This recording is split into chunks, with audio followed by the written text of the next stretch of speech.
Bon, bonsoir à toutes et à tous. Donc, on est très heureux d'accueillir Philippe Basset ce soir donc, pour son dernier roman La Conjuration. Donc, Philippe Basset, c'est quelqu'un qu'on suit depuis un certain temps chez Caribe. On était très content de cette opportunité. Donc, on va peut-être essayer de situer La Conjuration, peut-être un petit peu par rapport au livre précédent, parce que moi je trouve que c'est un continuum qui est très cohérent en fait, tout ça. Mais je suis heureux de vous entendre dire, parce que c'était pas l'avis de mon éditeur. Dès le départ, déjà dans La Conjuration, bon, il y a le narrateur donc, qui se met en place, et c'est un personnage dont on se demande si c'est pas d'ailleurs le narrateur en fait d'un livre blanc, ça pourrait peut-être. Enfin, un livre blanc, c'est sous-titré récit, en fait, et donc la personne qui parle dans un livre blanc, c'est moi. Dans La Conjuration, il y a écrit roman. La différence est extrêmement ténue, c'est le moins qu'on puisse dire. Je pense que la principale différence, c'est que un livre blanc, c'était vraiment écrit pour que on puisse aller dans tous les lieux, qu'il y avait vraiment un aspect performance, en fait, où c'était vraiment écrit, enfin, ma terreur pour un livre blanc, c'était qu'il y a un lecteur qui m'écrit en me disant mais j'étais là, c'est pas exactement ça, la brèche elle est pas exactement à cet endroit-là. Pour les lecteurs qui ne l'ont pas lu, donc un livre blanc, c'est vraiment prendre la carte IGN de la région parisienne à la plus grande échelle possible, donc la plus précise, et puis repérer les zones blanches, c'est-à-dire les zones qui ne sont pas ou plus cartographiées, et aller voir sur place, physiquement, ce qu'il y a. Donc c'est parfois des lieux qui sont protégés, qui sont barricadés, dans lesquels il faut s'introduire. Et donc il y a tout un travail de recensement, mais qui amène à parcourir donc ces espaces blancs qui sont des friches. Et il y a vraiment tout un aspect de se glisser dans ces grands interstices urbains, en fait, et qu'on retrouve d'emblée dans La Conjuration. En fait, la Conjuration, c'est donc un livre blanc, je l'ai écrit en 2006. Moi, en règle générale, je conçois un peu mes livres comme des plateformes d'expérience pour moi-même. En fait, je mets en place quelque chose pour que dans cet espace-là, il m'arrive quelque chose.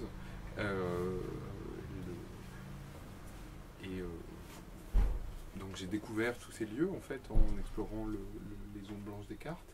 Et puis 7 ans après, j'ai commencé à voir en fait ces lieux que entre temps j'avais énormément fréquentés, sur lesquels j'avais passé énormément de temps, disparaître en fait. Et donc sous les coups de projets immobiliers divers, sous les coups de projets d'aménagement urbain, de nouvelles constructions, etc. Donc le choc initial de La Conjuration, c'est ça, en fait, raconter quelqu'un qui a réussi à quelque part trouver sa place dans la ville, en fait, trouver un lieu à lui, trouver ce qui nous est finalement interdit à tous, c'est-à-dire de trouver quand on est enfant à la campagne, on se fait des cabanes, c'est un lieu à soi. Dans la vie contemporaine, c'est quelque chose qui est extrêmement difficile. Donc moi, j'étais très content d'avoir découvert ces espaces-là. En plus, j'avais dilapidé mon trésor, parce qu'immédiatement, j'avais écrit un livre de nuit. C'est clair, ça. C'était des livres. C'est le piège absolu. Mais non, parce que assez curieusement, et alors c'est drôle, c'est une question, parce qu'en fait, je savais très bien que j'ai pas tellement c'est pas un projet de cueilleur de champignons. Vous savez, les cueilleurs de champignons gardent obsessionnellement leur lieu secret. Et moi, en fait, j'avais mis, vous savez, moi, il y a un moment, j'avais un projet de livre là-dessus sur les champignons, les cueillettes de champignons, etc. Et quand vous promenez en Corrèze, par exemple, ça arrive assez souvent de vous promener dans les bois, et tout à coup, vous voyez une voiture avec les 4 pneus crevés, en fait. Et souvent, c'est quelqu'un qui n'est pas de Corrèze et qui est venu à cet endroit-là parce qu'il sait qu'il y a un coin à champignons à cet endroit-là. Et en général, les Corréziens lui crèvent leurs pneus. Ou alors lui pètent les vitres. Donc moi, j'étais pas un Corrézien. En plus, une fois que j'ai découvert cette martingale-là et qu'elle marchait, l'idée, c'était pas de trouver des cachettes pour moi, c'était vraiment l'idée d'écrire un livre, de m'éprouver au contact de ces lieux sans description préalable, sans symbole, sans langue.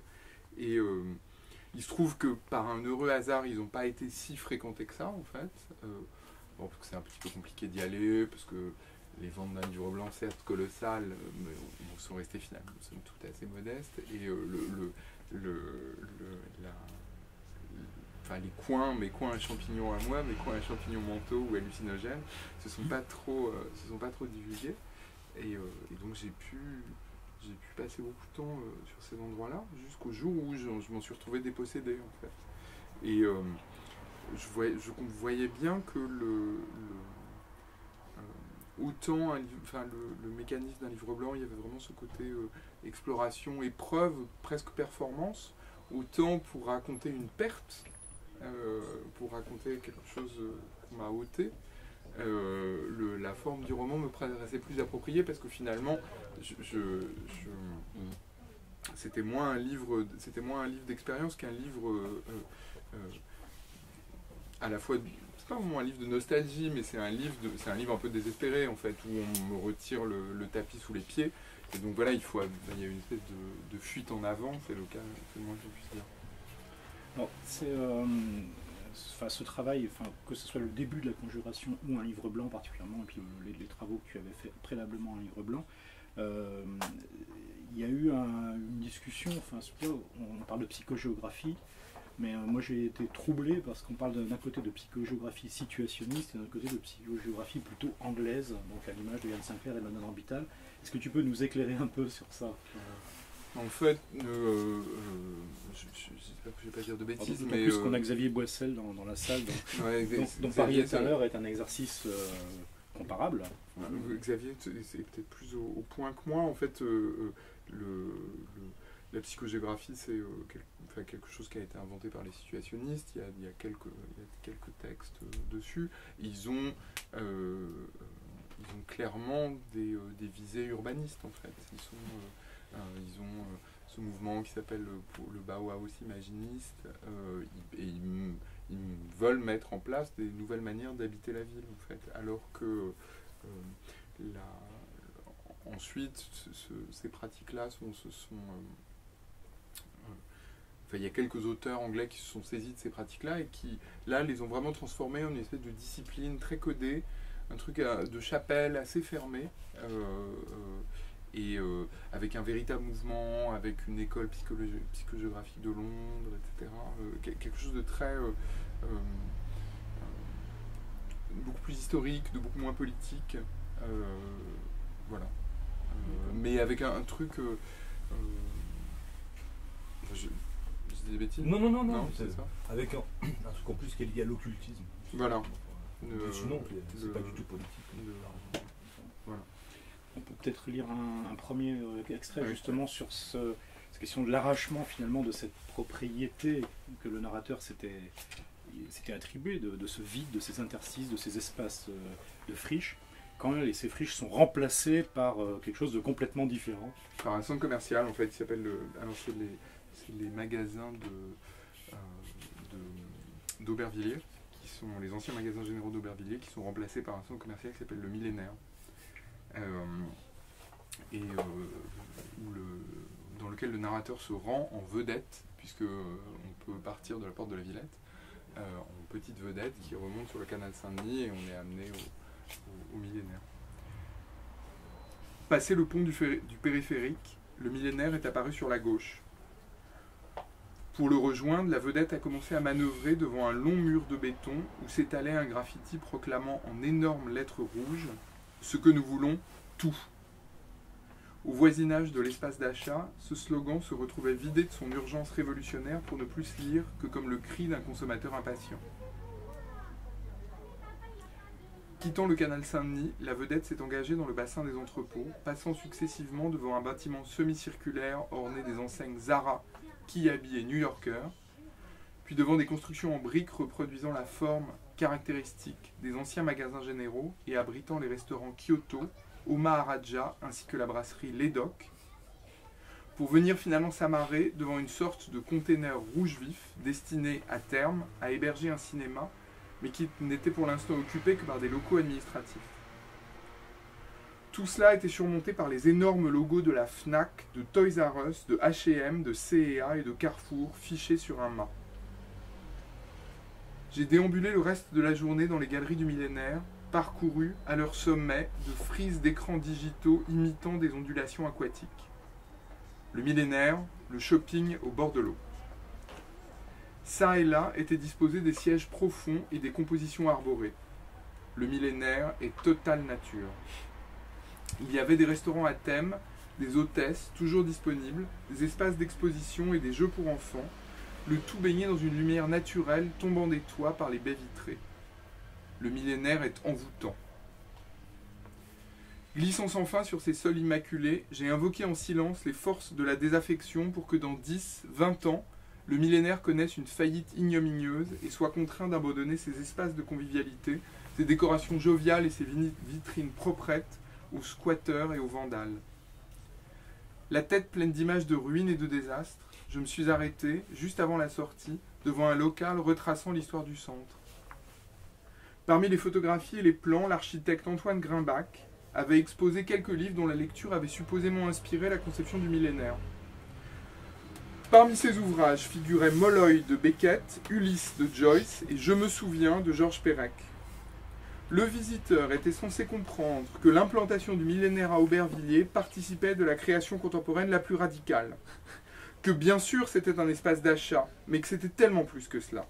Un laboratoire pour la ville de demain, un jalon dans l'histoire de l'architecture durable, bref, une véritable fresque, presque une vision, généreusement offerte au regard des consommateurs venus remplir leur réfrigérateur ou s'équiper en électroménager. Non seulement on m'avait chassé de ma retraite favorite pour construire un centre commercial, mais on avait poussé le vice jusqu'à le faire au nom d'écrivains que j'aimais. La référence à Georges Perec que je vénère n'était ni plus ni moins qu'un affront personnel caractérisé. Une colère froide me submergea et je me mis à gribouiller rageur des commentaires hostiles, voire franchement insultants, sur le cahier destiné à recueillir les remarques des visiteurs. Il faut savoir que je devais faire un débat avec Antoine Grimbach dans une émission d'architecture sur France Culture. Et je crois que quand il avait accepté, il n'avait pas lu le livre. Et ensuite il l'a lu et il l'a refusé. Ah ouais. Tiens donc. Je ne trouvais pas très courageux. Alors, je trouve, ce narrateur, donc, moi je trouve ce qui est vraiment, c'est que c'est un expert du vide, enfin de la friche. Clairement, il a une expérience phénoménale. Enfin, ces lieux, il les possède. Et puis donc, au bout d'un moment, dans le livre, il va mettre cette expertise de fait au service d'une visée commerciale, d'une visée business. Donc on verra tout à l'heure laquelle. Mais c'est introduit sur une deuxième série en fait de tes livres. Je trouve que c'est un autre pilier de la cohérence qui est l'univers corporate de Philippe Vasset, qui est quand même un... Alors moi qui connais un peu cet univers-là par ailleurs, je trouve que c'est dans le roman contemporain, c'est un de ceux qui sonne le plus juste. Bah merci. Et pourtant, il dégage une espèce de poésie assez particulière. Et donc, alors, il y a deux livres qui sont emblématiques. Journal d'un marchand de canon, Journal intime d'un marchand de canon, donc un commercial d'armement qui raconte certaines choses, on en dira un mot, et Journal intime d'une prédatrice qui met en scène la patronne d'un fonds d'investissement de taille mondiale, de taille et d'ambition mondiale. On est en milliards de dollars, pas des dizaines de millions du coin de la rue, et qui a comme projet en fait de proposer des investissements juteux, profitant de la fonte en fait de la calotte arctique et de toutes les opportunités business que ça libère. Et dans ces deux choses-là, je trouve qu'il y a vraiment une authenticité qui est joueuse dans la façon d'en rendre compte. Et donc, moi, je ne peux pas m'empêcher de me demander, l'autre Philippe Vasset, celui qui dirige une lettre confidentielle, un journal en fait dédié à la communauté du renseignement militaire et civil, comment il interagit avec ce marchand de canon, la prédatrice, et puis cet univers corporate qui est quand même présent, y compris dans la Conjuration. Alors, en fait, j'ai commencé à écrire sur le monde économique, la novlangue économique, etc. avant en fait de diriger cette lettre. Mon premier livre, c'était ça s'appelait Exemplaire de démonstration. C'était un livre qui est écrit comme le manuel d'utilisation d'un logiciel qui génère automatiquement du récit en fait, sans intervention humaine, à partir des récits déjà préexistants. Et c'est écrit comme une brochette, comme une brochure, pardon, une brochette d'ineptie et comme une brochure de présentation de corporate en fait. Et moi, c'est un univers à la fois politique et langagier qui m'intéresse depuis longtemps parce que ça fait partie de notre quotidien. Et je trouve que c'est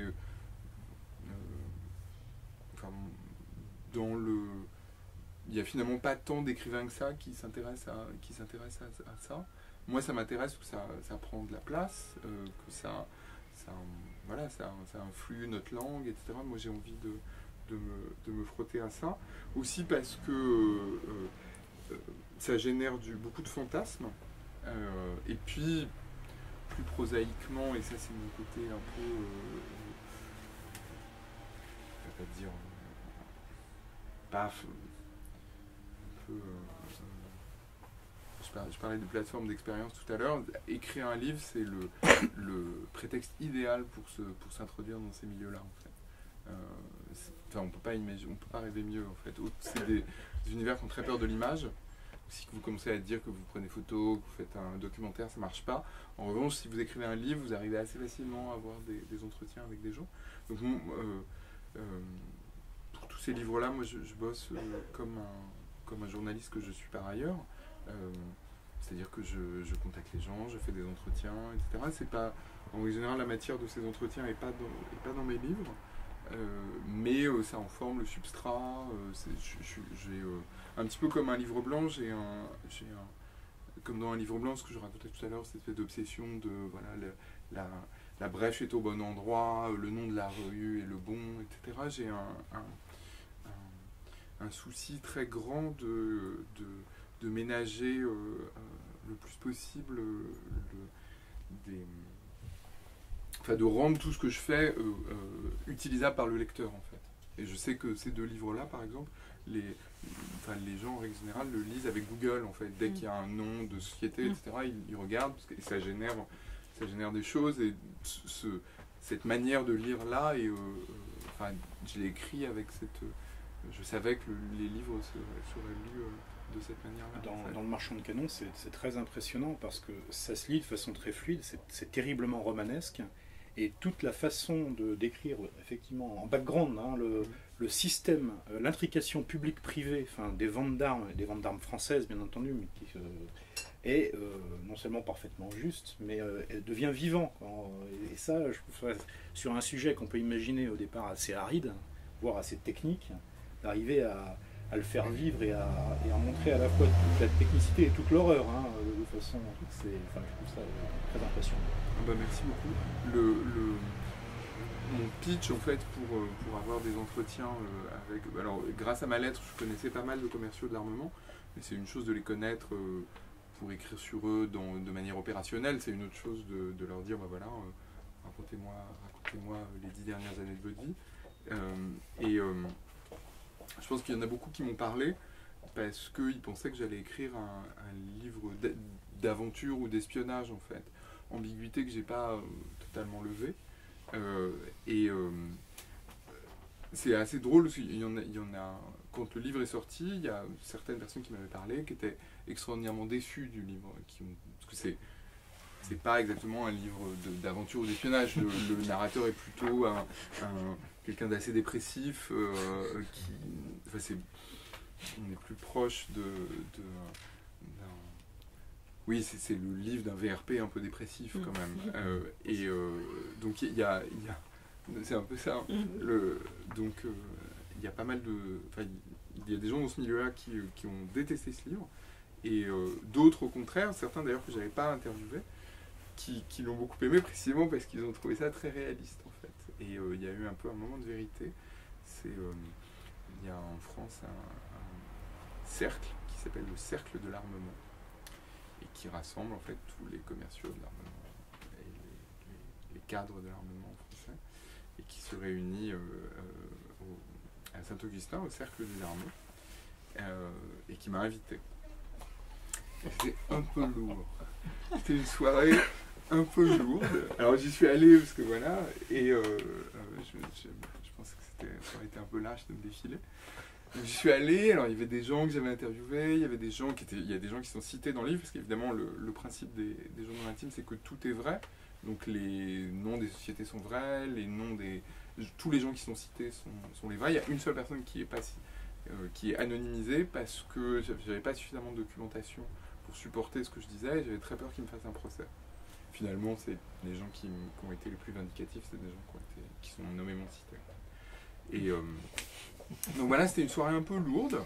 La glace était un peu longue à briser.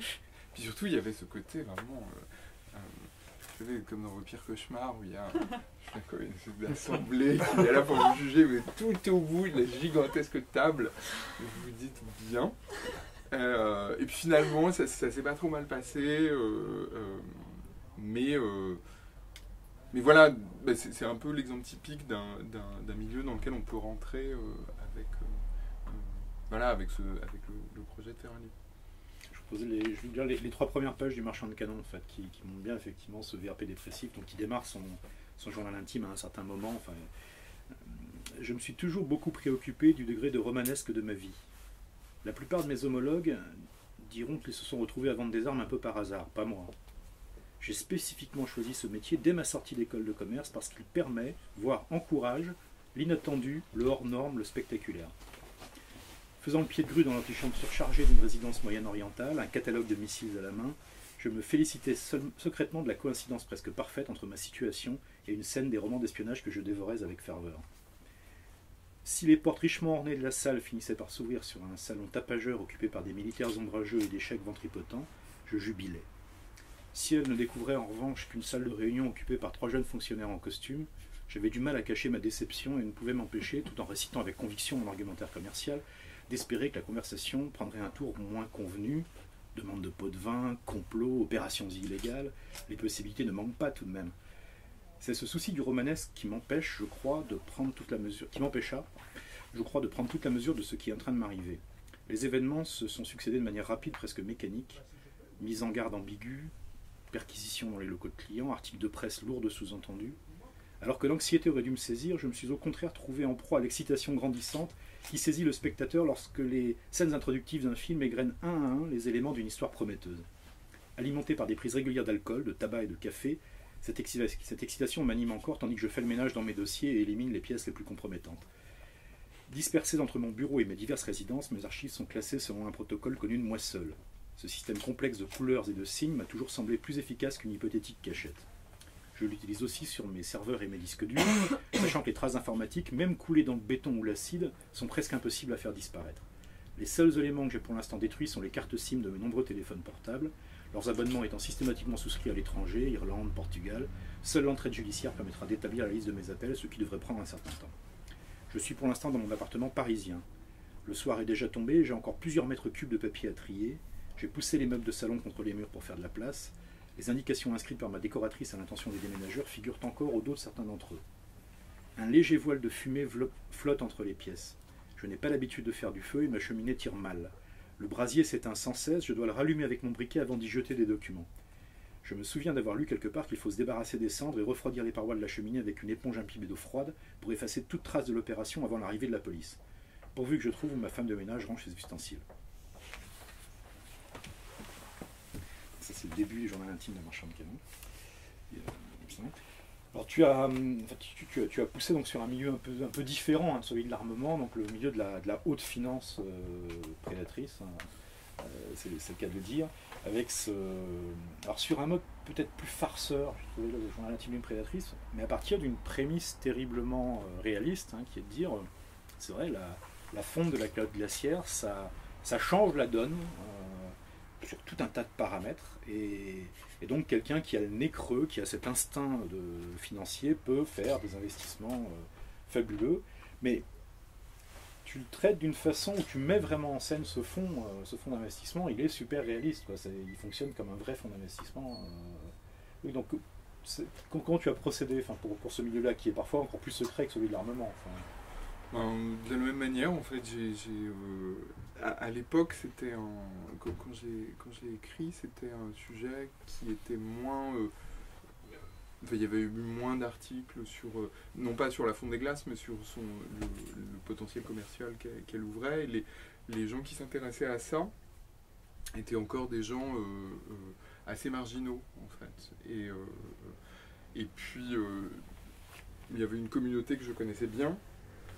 En revanche, c'était la communauté des fonds d'investissement qui investissent dans les matières premières, mais qui sont pas forcément arctiques, les fonds miniers, les fonds dans le cacao, les fonds pétroliers, etc. Donc je me suis beaucoup inspiré de ça. J'ai fait des entretiens essentiellement à Londres et à Genève, avec des négociants. Et puis il existait des embryons de fonds, un peu comme celui que je décris, mais c'était vraiment le tout début. Et aujourd'hui, c'est une activité qui s'est nettement professionnalisée. Alors pas tellement en matière pétrolière, parce que l'exploration de l'Arctique en matière pétrolière va très lentement, mais en revanche, beaucoup dans ce qui est navigation.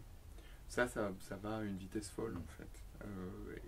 Donc maintenant, on traverse vraiment les deux passages nord-est, nord-ouest de bout en bout sans problème. Et il y a énormément d'argent disponible pour investir dans des brise-glaces.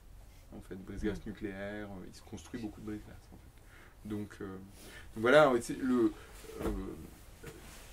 comme c'était... c'est très dur en fait de choisir les sujets des journaux intimes, parce que autant le premier était très identifiable, autant le second était un peu moins évident. Et en fait, je me suis fait un peu rattraper par l'actualité, c'est-à-dire que quand il est sorti, c'est devenu un vrai sujet de magazines et de journaux. Il y a dans le livre un des principaux intervenants et une ONG de protection de l'environnement. Et quand le livre est sorti, il y avait un premier forage au sud du Groenland, et Greenpeace avait bloqué en fait le forage. Donc c'était quasiment une scène du livre. Donc et je me suis retrouvé un peu déporté, et je me suis retrouvé spécialiste de l'Arctique en fait. Un peu sans le vouloir, enfin de la commercialisation de l'Arctique, un peu sans forcément le vouloir. Et c'est allé assez loin, et comme je suis un peu joueur, je me suis dit voyons jusqu'où ça va, et c'est devenu vraiment embarrassant. Il y a eu une émission où j'ai été invité au même titre qu'une dame qui avait passé 20 ans chez les Inuits, etc. C'est une émission spéciale Arctique, et moi j'avais écrit un roman quand même. Donc j'étais extrêmement embarrassé vis-à-vis de cette dame, qui par ailleurs trouvait ce que je racontais plutôt intéressant. Mais voilà, donc du coup, moi j'aime bien en règle générale les effets retour que créent les livres, et celui-là était particulièrement puissant, je ne l'ai pas tellement maîtrisé. Peut-être un petit extrait. Ouais. En fait, c'est donc dans ce fonds, il faut recruter des gens, il y a besoin d'une masse de personnel. Donc la directrice de ce fonds, alors une particularité peut-être de narration par rapport au premier journal intime, c'est que là, c'est pas la prédatrice elle-même qui est la narratrice en fait. C'est un de ses intimes qui la suit en fait, et qui parle d'elle avec parfois une certaine distance. Donc on va retrouver là. Donc là c'est un recrutement. Donc on montre un peu ce qu'on fait pour convaincre la personne de rejoindre l'équipe. Voici notre salle des marchés. Nos investissements sont déterminés par les cours de bourse, bien sûr, mais aussi par les évolutions du climat. Pour les anticiper, nous combinons les méthodes de modélisation financière et les projections météorologiques. Elle porte un pull à col roulé blanc à grosses mailles sur un pantalon Givenchy en drap de laine. Sa veste, blanche elle aussi, est posée sur le dossier de sa chaise. Je ne vous apprends rien. Les certitudes en climatologie sont rares. On sait que la température du globe s'est élevée de 0,6 degrés centigrades entre 1956 et 2006, et que parallèlement, les émissions de dioxyde de carbone ont augmenté de 40% en 20 ans. L'exacte corrélation entre ces deux tendances, de même que leur évolution probable, reste encore indéterminée. Pour valider leurs hypothèses sur les modifications futures du climat, les scientifiques utilisent les mêmes algorithmes que les marchés. Savoir si l'Arctique va disparaître ou si le yen va baisser revient globalement au même. Il s'agit dans les deux cas d'effectuer des calculs de probabilité et de procéder à des simulations en prenant des positions en fonction des résultats. Elle fait un geste en direction de la salle des marchés. Ne vous fiez pas à leur tenue. La moitié de ces jeunes gens sont des climatologues confirmés. Avant de nous rejoindre, ils ont développé des modèles offrant des perspectives nouvelles sur l'évolution probable de l'Arctique. Celui-ci, elle pointe le doigt pour désigner un des individus, mais animés de la même agitation fiévreuse, ils sont tous indiscernables des uns des autres. Celui-ci a analysé l'impact des changements climatiques sur la floraison du phytoplancton en mer de Bering. Il a prédit que dans une eau plus chaude de quelques degrés, les nutriments biologiques n'auraient plus le temps de descendre jusqu'au fond de la mer pour nourrir les crabes. Ils seraient immédiatement consommés par les poissons, restés profiter de la température au lieu de migrer vers le sud. Sur la foi de ces résultats, notre fonds IceCap a vendu il y a 1 an toutes ses participations dans ces pêcheries de crabes, pourtant florissantes, pour réinvestir massivement dans le cabillaud. C'était la bonne décision. Aujourd'hui, le crabe périclite, tandis que le poisson prospère. Elle se retourne. Ces recherches sont essentielles à notre activité. Le business model d'IceCap est d'anticiper les transformations probables des régions polaires et de placer nos fonds en conséquence. Elle le regarde intensément. Pour cela, il nous faut sans cesse des données nouvelles mais solidement étayées. Elle s'approche jusqu'à le toucher. Saurez-vous nous fournir ce dont nous avons besoin? Serez-vous à la hauteur? Je le crois, répond-il d'une voix étranglée qui résonne étrangement dans cette salle vide. Il essaie d'ajouter quelque chose, ne serait-ce que pour couvrir l'écho de ses propres paroles, mais elle le coupe. IceCap va vous offrir plus qu'un emploi. Nous sommes l'avant-garde d'un mouvement de conquête qui submergera l'Arctique dans 20 ans. Nous rejoindre, c'est comprendre et adhérer à un projet visionnaire. Pour ne pas l'effrayer, elle garde le contrôle. Au lieu d'accélérer le débit et de hausser la voix, elle reste calme et mesurée. L'humanité considère le réchauffement comme la répétition générale de la fin du monde. Nous ne sommes que quelques élus à comprendre que ce phénomène s'apparente en réalité à un voyage cosmique. C'est une autre planète que nous offre la hausse généralisée de la température. Des espaces inconnus s'ouvrent devant nous. De nouvelles ressources vont sortir du sol. Je surveille les réactions à l'affût de la moindre manifestation de défiance. S'il n'adhère pas tout de suite, s'il la trouve ridicule, illuminée, prétentieuse, la partie est perdue. Il ne rejoindra jamais IceCap. Je suis le seul à l'aimer pour ses outrances et ses fautes de goût. Pour les autres, elle est un guide, un oracle, un modèle. Ses intuitions ont 20 ans d'avance. Le bouleversement qu'elle annonce sera, c'est certain, une rupture de civilisation majeure. Chacune de ses analyses est commentée, disséquée, interprétée. Ses gestes sont imités et ses faveurs recherchées. Une atmosphère de ferveur qu'elle se plaît à entretenir baigne les bureaux d'IceCap. Et c'est ce sentiment d'élection, l'urgence de la mission à accomplir, qui électrise les jeunes recrues d'IceCap plus sûrement que le simple désir de s'enrichir. Notre processus de recrutement est particulièrement rigoureux. Nous ne pouvons rien nous permettre de laisser au hasard. Elle sort son téléphone portable, appuie sur une touche et murmure simplement « Venez ». La porte derrière nous s'ouvre, laissant passer A, qui s'avance jusqu'à ses côtés sans prononcer un mot. Elle a un dossier sous le bras et porte un gilet de fausse fourrure Svilden sur une robe noire Isabelle Marant. À sa vue, le candidat recommence à se dandiner. L'intégration chez IceCap est longue et malaisée. De nombreux candidats sont découragés avant d'arriver au terme du processus. Vous devrez effectuer un voyage en Arctique, vous soumettre à un interrogatoire poussé et passer plusieurs épreuves. C'est A, elle la désigne de la main, qui sera votre référent. Elle jugera de vos résultats et me rendra compte, régulièrement. A s'avance vers le candidat, lui tend la main, le félicite. Celui-ci se trouble, manipulant frénétiquement sa mallette. Elle place toujours les garçons sous la tutelle des filles et inversement, pour décupler leur volonté de bien faire. La méthode s'est révélée efficace et a même permis de former plusieurs couples. Elle encourage le phénomène, expliquant à qui veut l'entendre que travailler à ASCAP est une expérience trop forte pour pouvoir être partagée avec quelqu'un d'extérieur, que seul un collègue est en mesure de comprendre. À son initiative, les rapports professionnels sont largement érotisés chez ASCAP et la moitié du fond vit désormais avec l'autre. Je suis le seul, avec elle, à rester ostensiblement célibataire. Elle se lève de son siège et désignant A du menton, vous êtes entre de bonnes mains.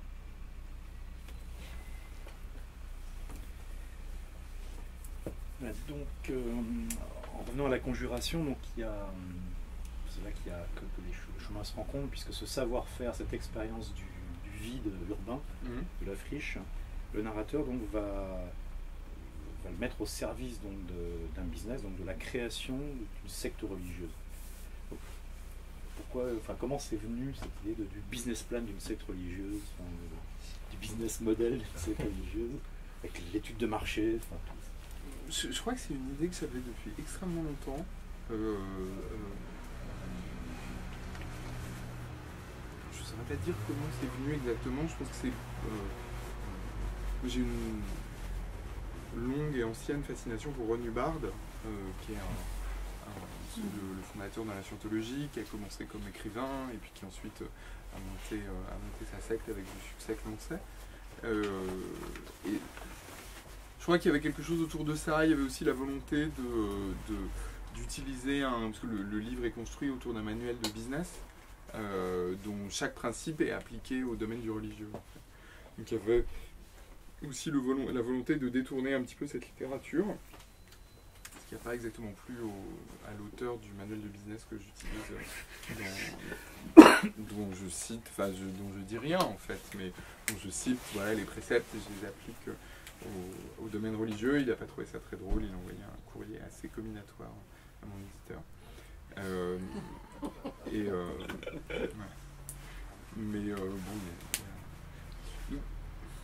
Je sais pas, je crois que c'est aussi j'ai vécu longtemps aux États-Unis et j'étais absolument fasciné par les prédicateurs évangélistes et par leur espèce d'âpreté au gain, le côté vraiment directeur de PME, et c'est quelque chose que j'ai beaucoup retrouvé en Afrique, justement chez les évangélistes aussi, où le pasteur évangéliste est vraiment à la tête de sa petite entreprise, il est son église qu'il essaye de faire prospérer, et toutes les techniques sont bonnes en fait.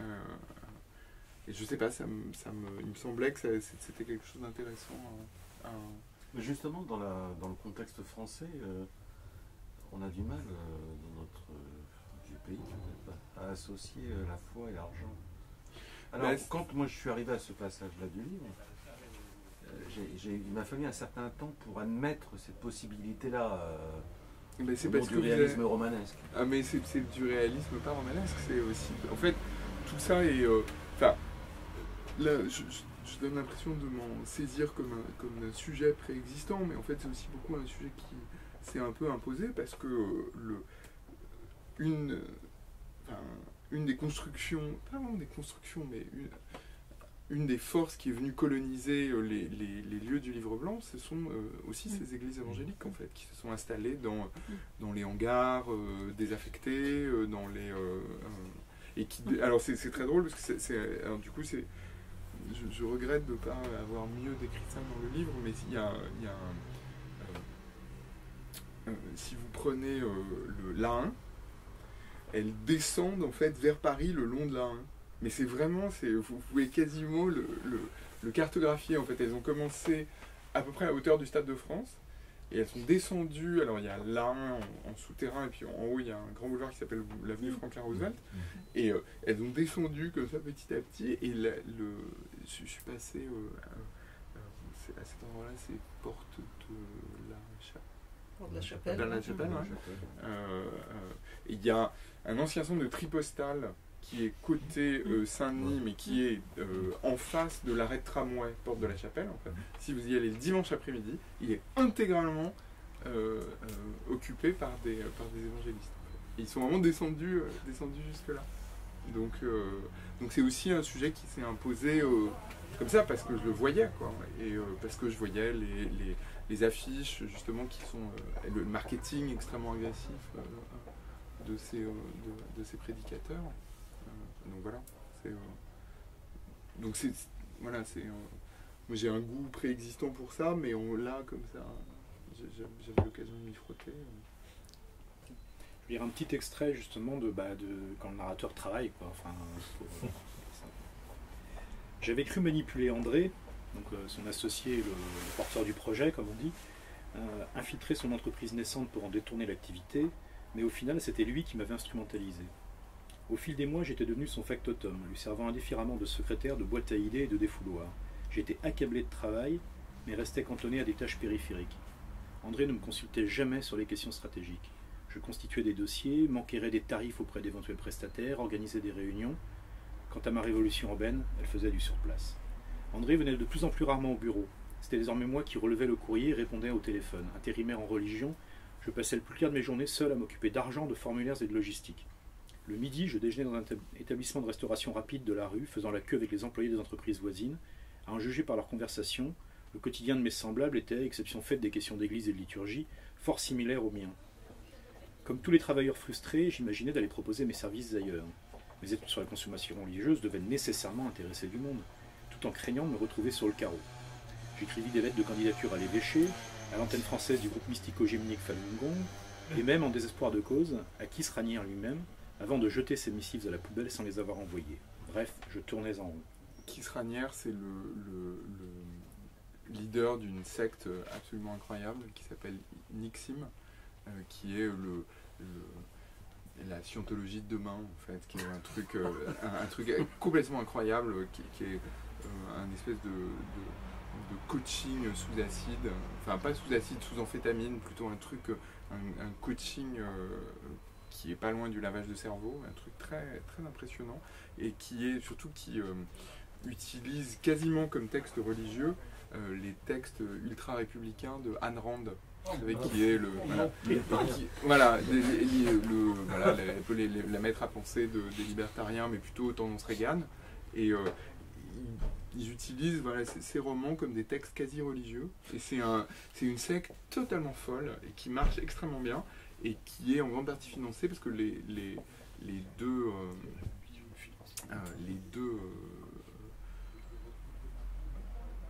membres les plus anciens sont les deux héritières de l'empire Seagram. Vous savez, les boissons, c'est le Canada Dry. Surtout les alcools. Les alcools, etc. Donc voilà. Et ils sont.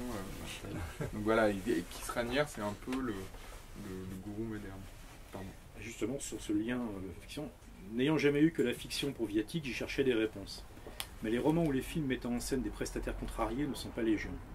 J'en trouvais un, malgré tout, Le secret de mon succès, une comédie américaine des années 80 où le sémillant Michael J. Fox incarne un jeune cadre au chômage qui intègre une entreprise en se faisant passer pour quelqu'un d'autre. Il finit, sans doute, par redresser le groupe et en devenir le PDG. Le film a été tourné pendant le deuxième mandat de Ronald Reagan. L'idée me plut. Je me mis à concevoir des cérémonies et à les soumettre à André sous un faux nom. Je prétendis que ces travaux étaient l'œuvre d'artistes, certains réels, d'autres inventés, sollicités par mes soins. Ma première proposition, enfin la leur, bref, on se comprend, portait sur les sculptures d'autoroute. Je voulais, la nuit et à date fixe, bloquer la circulation à la hauteur des flèches de cathédrale, à 10, Dourdan, de la Porte du Soleil, à 7, aire de Savas, et de l'Aube des Temps, à 8, Antibes. Et célébrer au flambeau ces totems abstraits sous les yeux des routiers ahuris et des vacanciers apeurés. Un autre de mes projets était une véritable liturgie de pierre. Il partait d'un constat simple. Vieilles de plusieurs siècles, les statues de Paris ont dans leur grande majorité perdu toute signification et ne sont plus aujourd'hui que des éléments de décor. Je voulais en faire les pièces d'un gigantesque puzzle, un cryptogramme immémorial et secret intégrant les visages salis des Catherinettes, square Montolon, les jambes amputées du commandant Marchand, porte dorée, le vainqueur de Fachoda, dont la statue fut partiellement détruite à la dynamite par des militants anticolonialistes. L'épée pointée au-dessus de la Seine par la France renaissante, île au cygne, la coiffe de la fontaine du Fella, rue de Sèvres, vestige du style retour du Caire, qui fit fureur au début du XIXe, et dont les sphinx de la fontaine du Châtelet sont une autre illustration. La soucoupe tenue à bout de bras par la numismatique, rue Richelieu, dont le beau corps n'est habillé que de voiles légers. Le large coutelas abandonné par le chasseur attaqué par les orang-outans, à l'entrée de la galerie de paléontologie du Jardin des Plantes, les palmes présentées place de la Sorbonne à Auguste Comte par une femme de pierre symbolisant l'humanité reconnaissante, mais qui est en réalité Clotilde Vaux, maîtresse du philosophe, et qui sera promue Vierge Mère de la religion positiviste. Les symboles obscurs qui ornent sur le Champ de Mars les parois de ce véritable bibelot occulte qu'est le monument des droits de l'homme, et les monstrueuses excroissances du mur de lave, porte de Champéret, dont les cascades excrémentielles ont dégoûté des générations d'automobilistes parisiens. L'histoire mouvementée de la statuaire dans la capitale permettait de faire varier presque à l'infini la signification du rébus dont elle était supposément porteuse, quantité de sculptures ayant été au cours des siècles déplacées, restaurées, voire fondues.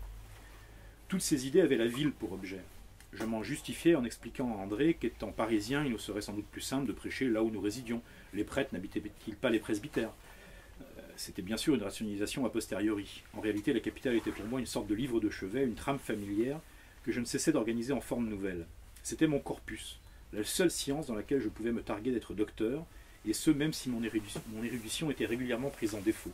J'avais beau avoir passé des milliers d'heures dans les rues de Paris, j'étais encore parfaitement capable de m'y perdre ou de tomber en arrêt devant des immeubles qui, je l'aurais juré, n'étaient pas à cette place quelques semaines auparavant. Je faisais des efforts pourtant. Alors je franchissais le périphérique, je sortais, même décidément j'étais prêt à tout, du périmètre de l'Île-de-France. Mais j'avais beau visiter en forêt de Bourges des grottes calcaires aux parois couvertes de graffitis haineux, et de ces inscriptions proclamées en immenses lettres rouges dégoulinantes sur la pierre, « Pouvoir blanc, maintenant !» Et sur les dunes de Soulac, des ruines de blocos formant comme des cercles mégalithiques, ça n'allait jamais bien loin. Je prenais des photos, gribouillais des notes au bar de la gare, puis finissais par rentrer invariablement bredouille. Dur métier. Alors le pouvoir blanc maintenant, en fait, c'est j'avais été invité dans une école d'art. Un livre blanc, ça a été beaucoup lu dans les écoles d'art. Et pour parler du livre, etc. Et puis, en fait, je suis un assez mauvais professeur, donc au bout d'un moment, j'ai expliqué le principe, et puis je leur ai dit, ben voilà, c'était à Bourges. J'ai acheté une carte de Bourges, il y a un endroit qui a l'air vachement intéressant, on y va. C'était pas très loin de l'école d'art, en fait, donc tel le joueur de flûte de Hamel, j'emmène tout le monde. Et en fait, j'avais un peu regardé ce que c'était avant, parce qu'il y avait un autre endroit qui m'intéressait. À Bourges, il y a un centre de tir de missiles souterrains, de test de missiles souterrains, en fait. Un truc complètement incroyable. Donc, on va là-bas, je commence à raconter l'histoire du site, etc. Puis on va jusqu'au lieu. Et là, il y a des grottes calcaires, en fait, en forêt de Bourges. Et on rentre dans ces grottes. Donc moi, j'étais un peu exalté. Et il y a ce graffiti, mais gigantesque. Pouvoir blanc maintenant. Et voilà, l'exaltation est tombée d'un coup. On est rentrés tous un peu la queue basse. Je vous ai coupé le Non, mais alors après tout ce travail donc sur le business religieux, donc le narrateur, on sent, hein, il a quand même du mal à y arriver, quoi. Il voudrait y arriver, il fait des efforts, mais ça l'intéresse pas tant que ça au fond. Et il se produit quelque chose de spécial. Alors je voudrais pas trop raconter ça parce que c'est vraiment quelque chose qui. Alors certains critiques n'ont pas aimé, moi j'ai adoré cette façon dont justement le narrateur prend un chemin de traverse assez invraisemblable, assez incroyable, et c'est décrit avec une telle minutie, une telle précision que ça prend cher également. Le narrateur va rentrer dans une espèce de truc où à la fois il s'infiltre donc dans des bâtiments cette fois, et plus dans des vides, dans des bâtiments occupés, dans des immeubles à la Défense, dans des appartements de particuliers. Enfin, il s'infiltre pour s'y dissoudre, pour disparaître en fait. Et il y a une poésie qui se dégage de toutes ces 100 pages de cette partie du livre, une poésie de l'errance et puis de l'utilisation des micro-interstices. Avant on était dans des grands interstices, et là ça devient des interstices, l'espace entre une fenêtre et le frigo. Enfin, et je trouve ça assez magique, et je voulais en revanche savoir comment c'est venu cette dissolution de l'être dans l'errance et dans le fait vraiment de s'infiltrer dans les endroits les plus impossibles. Bah c'est pas vraiment venu en fait, c'est quelque chose que je traîne depuis longtemps en fait, c'est quelque chose que j'ai un peu réussi à écrire dans ce livre-là, mais c'est quelque chose autour duquel je tourne depuis que j'écris en fait, à la fois parce que mes personnages sont quand même très ectoplasmiques, Enfin, moi, c'est ça qui m'intéresse. Je sais construire des voix. Je sais faire parler des voix. Enfin, dans les passages que j'ai lus, c'est essentiellement les personnages n'existent que par ce qu'ils disent, en fait. Mais je sais pas tellement construire des personnages, je sais plus les faire disparaître. Il y a quelqu'un, mais même d'ailleurs, les textes, il y a quelque chose autour j'organise la ruine de mes propres textes, en fait. Il y a quelqu'un ce week-end, il y a quelqu'un qui est venu m'entretenir assez longuement de ça en me disant mais en fait ce qui est bien c'est que vous écrivez des ruines de romans. Et ça me parlait assez, je trouvais ça plutôt il y a de ça en fait, des textes qui sont attirés, enfin qui s'effondrent un peu sur eux-mêmes et des personnages en fait qui sont aussi comme ça aspirés, enfin le mouvement de disparition m'intéresse et le fait d'écrire, enfin moi j'écris pour disparaître, j'écris pas pour exister du tout, je fais un peu de l'anti-autofiction, quoi. C'est pas du tout, je cherche pas du tout à faire surgir un moi supposément intéressant, au contraire je cherche vraiment à perdre quelque chose, enfin, si j'écris c'est pour perdre quelque chose, il y a quelque chose de dépossession en fait. C'est ça, c'est une des choses qui a, je pense, entièrement échappé, enfin au moins à un critique que j'ai en tête, c'est qui attend dans cette phase justement de dissolution, mais qui est d'une minutie extrême. C'est-à-dire que c'est pas justement dit bon bah et là le héros se dissout. Non, enfin le narrateur.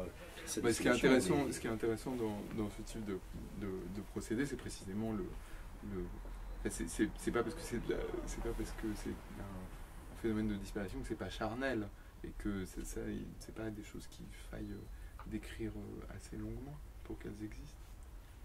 Donc il y a quelqu'un qui disait oui mais ces 50 dernières pages ça manque de péripéties et de rebondissements. Alors c'est vrai qu'il n'y en a pas beaucoup. En même temps c'est pas... moi je trouve que c'était complètement faux parce qu'il y a en fait des péripéties mais à l'échelle à laquelle c'est en train de se passer. On est en train de regarder le processus au microscope dans les tours de la Défense et dans les appartements où ça se réalise. Effectivement, on n'attend pas qu'il y ait une prise du pouvoir avec des drapeaux qui flottent sur la tour Eiffel, c'est pas l'idée. De toute façon, c'est pas exactement ces gens qui s'infiltrent un peu partout et c'est pas un parti révolutionnaire, ils n'ont pas de programme, c'est des gens qui cherchent rien d'autre que la satisfaction immédiate de leur fantasme en fait. Ils savent même pas très bien ce qu'ils cherchent d'ailleurs, c'est pas du tout comme il y a plusieurs livres sur on va dire les subversions politiques qui sont sortis en même temps que ce livre-là, je me suis beaucoup retrouvé assimilé à ça et c'est pas un livre programmatique ou alors c'est plutôt un livre c'est un livre qui est plus proche de la règle monastique que du manifeste du Parti communiste. Pour faire un peu un c'est vrai qu'en lisant particulièrement cette partie-là, donc la partie finale, moi j'ai pas pu m'empêcher, et je me suis surpris même à dire que ça me faisait penser à l'œuvre noire de Marguerite Yourcenar, avec justement une recherche d'une espèce d'ascèse, de quelque chose de très particulier et qui passe par une minutie, tu vois, dans la description qui est inattendue. J'ai pas lu en fait, mais en revanche j'ai lu beaucoup de règles monastiques pour justement qui est un corpus finalement assez mince. Il n'y a pas tant de règles monastiques que ça en fait. Il y en a une petite dizaine. Ouais. Mais en fait moi en lisant cette troisième partie, j'avais l'impression en fait que le roman s'arrêtait parce que l'entreprise purement commerciale ne pouvait pas aboutir, et puis de toute façon, si vous l'aviez fait aboutir, ça aurait été une grande déception pour moi. Pour moi aussi, en fait, à partir du moment où ça s'inventait, ça m'intéressait. Après, Non, ce qui est beau, c'est leur échelle. De toute façon, il est contenu dès le départ, parce que l'André, là, c'est quand même c'est un auteur fini. Mais je me suis rendu compte que j'écrivais que des histoires comme ça, que des histoires d'échecs et de VRP dépressifs. Et voilà, mais c'est ça. À la première page, on sait, quand on entre dans la fiction, dans la deuxième partie du livre, on sait très bien que ça ne réussira pas. Il est trop nul, le mec, c'est pas possible. Non, mais c'est vrai. D'ailleurs, Enfin, moi, en règle générale, c'est plus ce type de personnage qui Oh, m'intéresse que des... J'arrive pas du tout, même la prédatrice, qui est donc cette directrice de front, qui est pourtant quelqu'un de très conquérant, ça se passe mal, c'est un échec. Ceux qui réussissent sont pas romanesques. Enfin, moi, je trouve qu'ils sont pas très intéressants, en tous les cas. Enfin, moi, Ce qui est clair, en tout cas, moi je tiens à le dire en ce qui concerne la conjuration, mais les autres aussi, vous l'avez senti, c'est qu'effectivement, bien que ça parle de personnages qui sont des losers, des VRP dépressifs, suicidaires, compliqués, avec des fantasmes qui sont parfois incompréhensibles du commun des mortels, mais qui sont terriblement réalistes et mis en scène, ça donne des ouvrages qui arrivent à être fantastiques, mais presque au sens propre, enfin pas au sens galvaudé, c'est-à-dire qu'il y a une notion d'onirisme et de fantastique qui se glisse dans ces romans et qui ont fait vraiment, je trouve, moi, des romans résolument à part. Quoi, ça correspond à la peinture métaphysique de Chirico, hein, c'est-à-dire... qui est une référence importante. Ouais, ça m'étonne pas, parce qu'en fait, le monde est tenté par ceux qui ne trouvent pas leur place dans l'époque, en fait. Et en fait, j'ai vécu la troisième partie comme une espèce d'allégorie, c'est pour ça que, en fait, je me souciais trop de savoir si c'était vrai ou juste, même si j'adore la Défense et que j'y vais régulièrement traîner le soir, justement. Et d'ailleurs, le cinéma exploitait ça, il y a plusieurs films qui se passent le soir à la Défense, hein. Il y avait des moments où j'avais même des images de certains films qui jaillissaient parfois.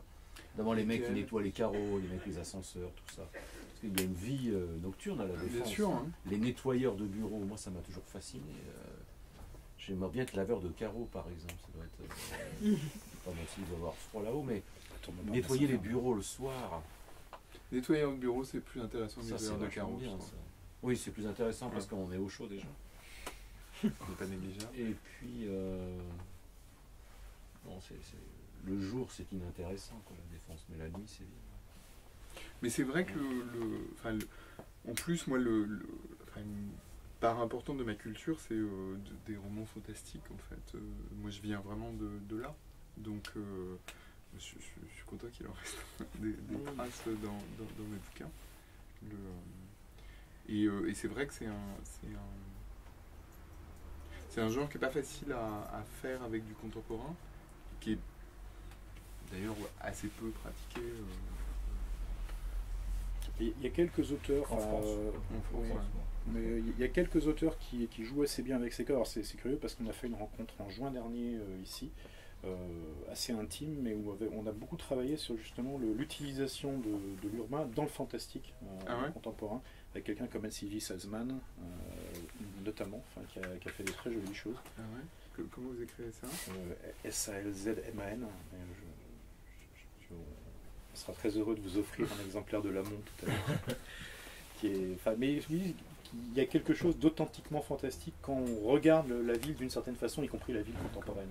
Et moi je trouve que là, voilà, les références fantastiques sont jamais explicites, mais la façon dont c'est fait, et pourtant, on est dans un mode d'hyperréalisme, on l'a vu sur la description du centre commercial, c'est extraordinairement réaliste. On écrit le bateau qui fait ses manœuvres pour s'amarrer au quai, le graffiti, le mât avec les enseignes. Et pourtant, la mise en scène de tout ça finit par créer un climat onirique qui est mais très étonnant. je trouve qu'il y a eu vraiment...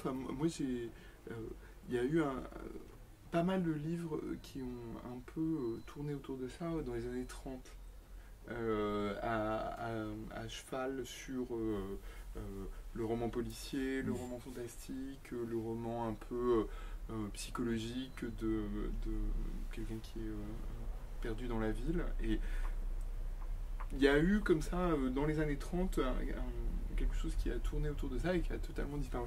Là, je suis en train de lire un truc absolument fou, dont j'ignorais totalement l'existence. C'est ça. La part des choses de Jean-Loup Vichniac. Vous êtes comme moi, vous avez jamais entendu parler. C'est invraisemblable.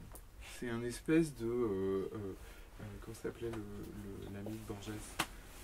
Bio Casares. Bio Casares. Voilà. C'est un Bio Casares sous acide dans une ville de province. C'est démentiel. Donc il y a eu quelque chose comme ça à un moment. Mais moi c'est vrai que je suis un peu nourri de ça.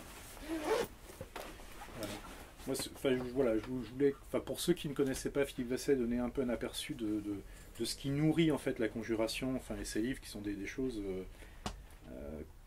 qu'on voit pas souvent ensemble, et donc qui font finalement un romancier assez unique et assez magique. Donc je vous encourage évidemment, vous l'avez saisi, à lire sans aucune retenue, voire sans aucune décence, en étant glouton. Et en revanche, n'hésitez pas si vous avez des questions, si vous souhaitez en savoir plus, à poser des questions, sachant qu'ensuite un petit verre en fait nous attend. Mais on peut peut-être le prendre. Mais on peut aussi, c'est vrai, tout à fait, poser les questions tout en le disant et discutant. Et puis donc ne pas hésiter donc à profiter de la présence de Philippe si vous souhaitez vous faire dédicacer donc ces magnifiques romans, qui ne sont pas tous des romans, mais qui sont captivants en tout cas. Merci beaucoup. Merci Philippe. Merci beaucoup.